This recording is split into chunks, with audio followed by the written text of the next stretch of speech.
Entre 1930 e 1945, o Brasil passou por uma das maiores transformações de toda a sua história, onde, durante o governo de Getúlio Vargas, o país mudou a sua organização política, fortaleceu a sua economia e buscou construir uma identidade nacional mais forte.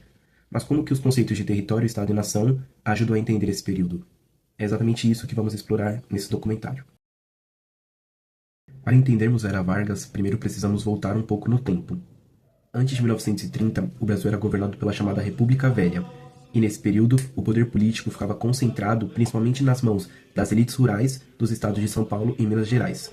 Esse sistema ficou conhecido como a política do café com leite, porque esses dois estados se alternavam na presidência da República, onde São Paulo era quem tinha as grandes plantações de café e Minas Gerais os grandes rebanhos de vacas, por isso café com leite. E em 1929, porém, aconteceu a quebra da Bolsa de Valores de Nova York, uma crise econômica que afetou diversos países, inclusive o Brasil. E como a nossa economia dependia muito da exportação de café, os preços despencaram e o país entrou em uma crise.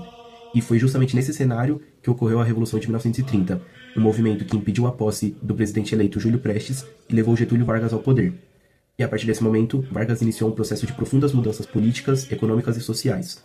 O seu governo ele buscou fortalecer o poder do governo federal, incentivar a industrialização e aproximar o Estado da população. Essas transformações mudaram a forma como o Brasil era administrado e influenciaram diretamente os conceitos de território, Estado e nação, que é o que veremos a seguir. Depois de entendermos como Vargas chegou ao poder, podemos analisar o conceito de Estado. O Estado é a organização política responsável por administrar o território, criar leis, manter a ordem e exercer autoridade sobre a população. Em outras palavras, é por meio do Estado que um país funciona, decisões que afetam toda a sociedade. Durante a era Vargas, esse papel foi fortalecido. Logo no início do governo, Vargas reduziu o poder das antigas oligarquias estaduais e passou a nomear interventores federais para governar o Estado. Com isso, o governo central passou a ter muito mais controle sobre o país. Em 1937, Vargas deu mais um passo nesse processo, ao instaurar o Estado Novo, um regime ditatorial que concentrou ainda mais poder nas mãos dos presidentes. O Congresso Nacional foi fechado, partidos políticos foram proibidos e diversas liberdades foram limitadas. Outros instrumentos importantes foi o Departamento de Imprensa e Propaganda, conhecido como DIP.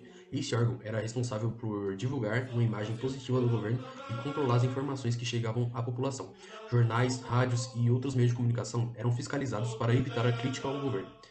Dessa forma, percebemos que Vargas ele fortaleceu o Estado brasileiro e aumentou sua capacidade de administrar o país. Porém, esse fortalecimento também ocorreu por meio da concentração de poder e da redução da participação democrática. Isso mostra que o Estado pode ser utilizado tanto para organizar uma sociedade quanto para ampliar o controle político sobre ela. Depois de entendermos o papel do Estado, podemos analisar outro conceito fundamental, o território.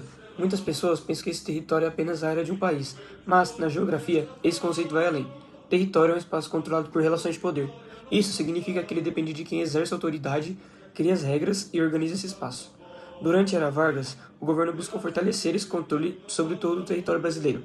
Para isso, ele investiu na modernização da economia, incentivou a industrialização e ampliou a presença do governo em diferentes regiões do país. Um dos principais objetivos era diminuir a dependência de produtos importados e estimular a produção nacional. Nesse período foram criadas importantes empresas estatais, como a Companhia Siderúrgica Nacional, que impulsionou a produção de aço e contribuiu para o desenvolvimento da indústria brasileira. Portanto, durante a Era Vargas, o território brasileiro deixou de ser apenas um espaço geográfico e passou a representar um espaço cada vez mais organizado e controlado pelo Estado.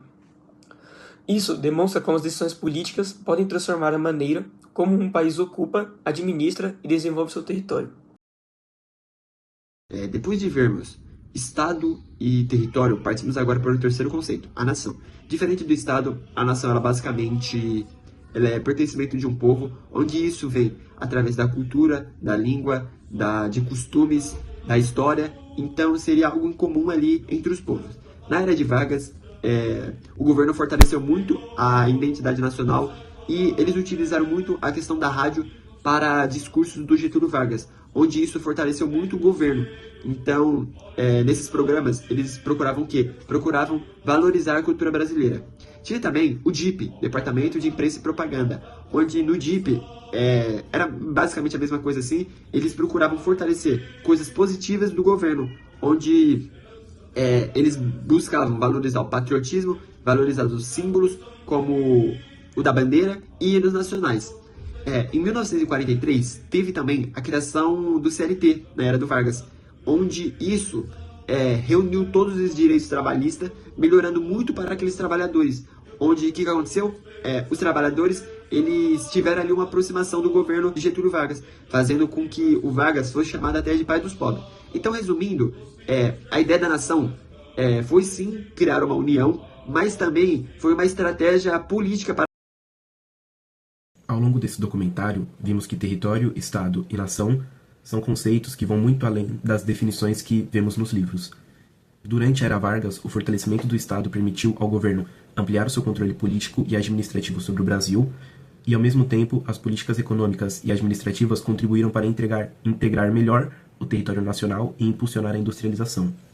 Já a construção da identidade nacional aproximou muitos brasileiros do governo, mas também demonstrou como o nacionalismo pode ser utilizado como instrumento de poder. Por isso, compreender a era Vargas é essencial para entender a formação do Estado brasileiro contemporâneo.